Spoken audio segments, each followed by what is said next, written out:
Bonjour à toutes, bonjour à tous. Donc une petite vidéo sur les films vus récemment par Areus Movies. Donc ils sont au nombre de 3, hein. J'ai repris le travail, ça fait déjà maintenant 8-9 jours. Donc bah voilà, forcément j'ai pas trop le temps de regarder des films où je je bosse assez tard ou très tôt le matin, donc des fois je mets des films mais je m'endors un peu devant. Toujours est-il que j'ai réussi à regarder 3 films dans leur intégralité, des films vachement différents, et mes avis vont être radicalement différents également. Bon, là c'est un petit extrait du concert de Metallica Québec Magnétique, hein, qui est un concert en Blu-ray qui est vraiment génial. Pourquoi Metallica? Parce qu'il y a un des films qui traite de ça, hein, si vous l'avez vu justement aussi dans le générique. Donc, dans l'ordre, eh ben, ils vont aller dans l'ordre croissant de mes préférences de toute façon, et c'est dans l'ordre où je les ai vus. Le premier film, c'est Dorian Gray avec Ben Barnes et Colin Firth. C'est un film d'Olivier Parker, donc sur le fameux bouquin d'Oscar Wilde, hein, le portrait de Dorian Gray. Donc c'est sur le Londres un peu époque victorienne, hein, que j'aime bien, un peu l'époque de Sherlock Holmes, de Jack l'Éventreur. Enfin, vous voyez, un peu ce Londres brumeux. Avec les prostituées, l'absinthe, les voyous qui hantent les rues, enfin voilà. Donc l'histoire, en gros, c'est Dorian Gray qui va se faire tirer le portrait par un mec, hein, quand il arrive à Londres. Et en fait, ça va sceller, entre guillemets, un pacte entre une force maléfique et lui-même. La force, le tableau en fait va vieillir, et l'espèce de monstre qui s'y trouve a de plus en plus d'emprise sur Dorian Gray, qui lui ne vieillit pas, et donc forcément ça sème un peu le trouble autour de lui, et il commet des actes irréparables, et en ayant un peu pas vraiment conscience. Et donc je pense qu'en fait c'est un peu un film sur la schizophrénie ou la bipolarité, j'en sais rien, mais en gros c'est un peu le mythe de Dr Jekyll et Mr Hyde, hein, il fait des choses dont il se rend pas compte, ou il s'en rend compte en moitié, enfin voilà.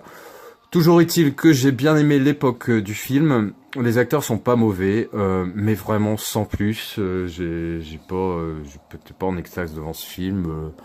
Ouais, enfin voilà, quoi. Franchement, je l'ai vu il y a quelques jours, je m'en souviens déjà plus. Puis voilà, tout ce que j'ai à dire. Le deuxième film, par contre, était vachement bien. N'oublie jamais. Donc avec Ryan Gosling, hein, la gonzesse, je crois que c'est Rachel McAdams, il me semble.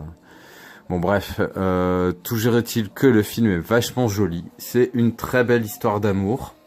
Sincèrement, j'aime bien. Eh oui, j'aime bien.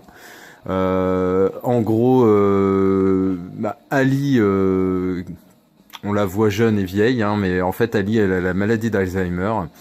Et chaque jour, son mari, hein, Duke, pardon, il vient lui lire un bouquin qui est en fait l'histoire de leur vie. Elle le sait pas, hein, mais en gros, c'est l'histoire de leur vie. Et c'est très joli. Ça fait ressurgir le passé, et nous on assiste justement à leur histoire d'amour, à leur rencontre, ce qui leur est arrivé. Et franchement, c'est une très très belle histoire. Un peu sur les, comme dans beaucoup de films, hein, le problème des castes sociales, où en fait, les parents, en gros, de la jeune fille aspirent à un autre conjoint que ce mec qui travaille dans une scierie et qui n'est pas très argenté. Et puis voilà, en fait, la mère et le père font un peu tout pour qu'ils soient plus ensemble, et ils y parviennent même pendant une grosse période. Mais la leçon, c'est que l'amour triomphe toujours, omnia vincit amor. Donc ouais, franchement, très très bon film. Je vous le conseille, n'oublie jamais, c'est un très très bon film. Et là, un ovni, un film, c'est même pas un film d'ailleurs, c'est, je vous avais présenté que j'avais acheté il y a pas longtemps un Mission to Mars.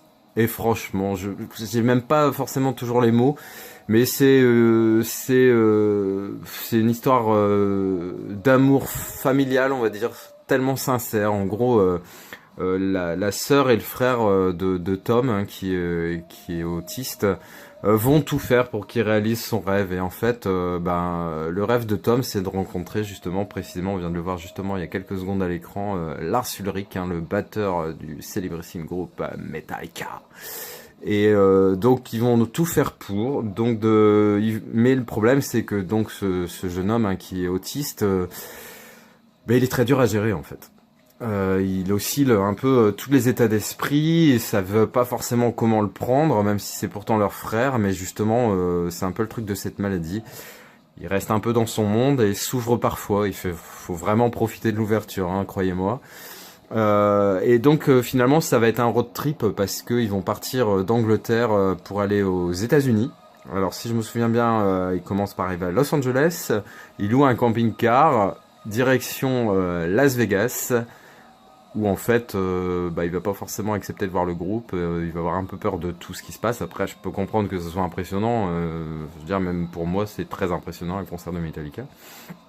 Donc, et rencontrer son idole, hein, c'est toujours quelque chose de très fort. Et ensuite, donc ils vont aller à Sacramento, ouais, je crois. Et la dernière ville où ils vont, je ne sais plus laquelle c'est. Enfin bref, ils font 3 concerts comme ça. Et le Saint Graal, en fait, le truc ultime, c'est de faire rencontrer à ce fameux Lars Ulrich à Tom. Donc plusieurs difficultés, hein, l'autisme de ce jeune homme. Et la difficulté d'approcher un groupe aussi légendaire, d'approcher Lars Ulrich, qui est quand même forcément une célébrité et qui a pas forcément toujours le temps de jouer ce rôle-là. Mais là, franchement, voilà, un film qui est pas un film, qui est plutôt un reportage, hein, sincèrement, sur l'autisme, sur la passion, sur l'amour familial. Et franchement, j'ai Dorian Gray, voilà, j'ai pas de souvenir. N'oublie jamais, j'ai trouvé ça joli. Mission to Lars, ça m'a fait verser une larme. Et j'ai vraiment adoré. Voilà. Puis c'est la vie réelle, là.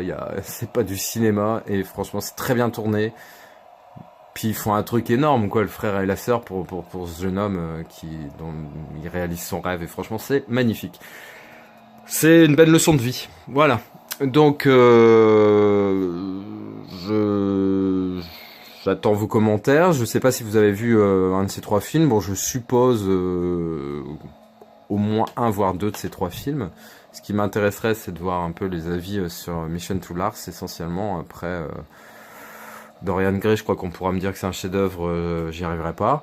Et puis, n'oublie jamais, par contre, effectivement, c'est un très très bon film. Donc écoutez, ça sera tout pour cette vidéo. N'hésitez pas à laisser vos commentaires, à mettre un pouce bleu et puis à vous abonner si ce n'est déjà fait. Allez, ciao. Je vais vous remettre un petit extrait quand même, hein, de ce groupe légendaire.